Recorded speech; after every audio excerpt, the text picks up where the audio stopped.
टोपी मत निकालिए, आपका तो नाम भी ठीक से नहीं है।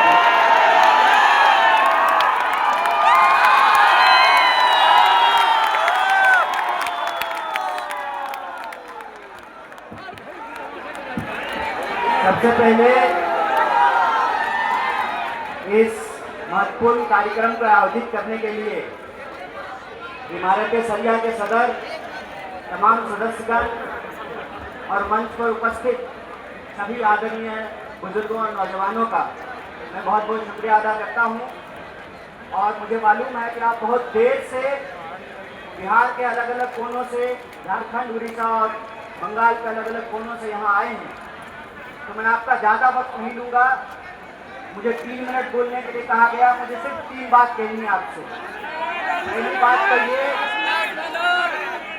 पहली बात तो ये कि काली टोपी पहनने वाली आरएसएस की फौज ने यह जो काला कानून लाया है, भारतीय राष्ट्रीय कांग्रेस की तरफ से हम इसकी मुखालफत करते हैं, हम इसका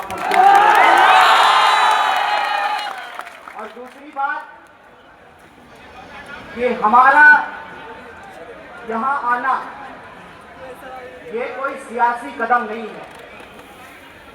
हम सिर्फ और सिर्फ उस वादे को निभाने के लिए यहाँ आए हैं जो वादा इस देश में गांधी ने मौलाना अबुल कलाम आजाद को किया था। हम उस वादे को निभाने के लिए आए हैं और वो वादा ये है कि गांधी कहते हैं, रघुपति राघव राजा राम, पतित पावन सीताराम, ईश्वर अल्लाह तेरो नाम, सबको सम्मति दे भगवान, हम सबकी सम्मति दे। और हम आपसे माफी मांगते हैं कि इस देश में सेकुलरिज्म को बचा के रखने की जिम्मेवारी हमारे कंधों पर थी। गांधी के देश में गोड से गद्दी पर बैठा है, इसलिए हम आपसे माफी मांगते हैं, लेकिन हम आपसे वादा करते हैं कि अगर इस मुल्क में एक बार फिर से राम प्रसाद बिस्मिल और अशफाकुल्लाह खान की दोस्ती कायम होगी तो हम इनको जरूर हराएंगे। और किसी अजीमाबाद की धरती पर बिस्मिल अजीमाबादी ने कहा था, सरफरोशी की तमन्ना अब हमारा दिल है,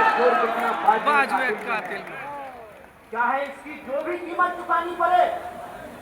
खुले मंच से पूरे देश की आवाम को कांग्रेस पार्टी की तरफ से मोहब्बत का ये पैगाम है कि सियासत में जितनी भी शिकस्त मिले मंजूर है, लेकिन सत्य के साथ समझौता नहीं करेंगे, इस देश के संविधान के साथ समझौता नहीं करेंगे। और तीसरी और आखिरी बात, ये कभी मत सोचना कि कोई लड़ाई एक कौम की लड़ाई है। ये कभी मत सोचना कि इंसाफ की लड़ाई एक धर्म को मानने वालों की लड़ाई है। ये कभी मत सोचना कि न्याय की लड़ाई एक जहदी को कायम करने की जिम्मेवारी सिर्फ रहमान के कंधे पे है, बल्कि एक जहदी को कायम करने की जिम्मेवारी राम के भी कंधे पे है। इस बात को इसीलिए वक्त के खिलाफ यह जो साजिश रची गई है, उस संबंध में आप एक बात जान लीजिए, आज तुम्हारी बारी है, कल बारी हमारी है। और मैं एक बात बोल करके अपनी बात को खत्म करूंगा। मैं आपको याद दिलाना चाहता हूं, जब 370 हटाया जा रहा था, तब हमारे व्हाट्सएप पे मैसेज आता था, शाबाश मोदी जी, अब तो हम डल लेक के सामने जमीन खरीदेंगे। मेरे टोले मोहल्ले के लोगों, बताओ कितनी जमीन तुमने डल लेक के सामने खरीदी है, बता दो जरा हमको।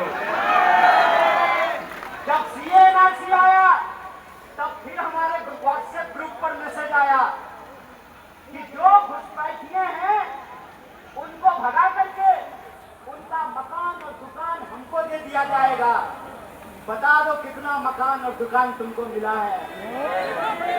ये साजिश है, साजिश समझ लेना, ये वही साजिश है जो अंग्रेजों से सीखा है इन्होंने, भाई भाई को लड़ाओ और देश की संपत्ति अपने खाते में पहुंचाओ। ये साजिश आप जान लेना कि वक्त की जमीन कब्जा करके किसी हिंदू और मुसलमान को नहीं मिलेगा। गुजरात से आए हैं साहब, गुजराती दोस्त। अगर किसी को लगता है कि ये जमीन कब्जा करके आपको मिलेगा तो एक बात बता दीजिए, जब देश के आदिवासी अपने जल जंगल जमीन के लिए लड़ रहे हैं तब देश की महामहिम आदिवासी हैं। जब दलितों के खिलाफ एक बड़ा साजिश रचा गया, SC/ST कानून को खत्म करने की साजिश की गई, तब देश के महामहिम एक दलित थे। और आज जब यह कहा जा रहा है कि वक्त को खत्म करना जरूरी है क्योंकि गरीब मुसलमानों को जमीन मिलेगी, तो याद रखना ये वो सियासत है, ये वो सरकार है जो आपको आपके छत पर नमाज पढ़ने नहीं दे रहा और आपको जमीन दे रहा है। अरे इनका तो बस एक ही कहना है, राम नाम जपना, पराया माल। खेल को समझ जाइए। इसीलिए यहाँ जो लोग खड़े हैं मैं उनको बताने समझाने के लिए नहीं आया हूँ।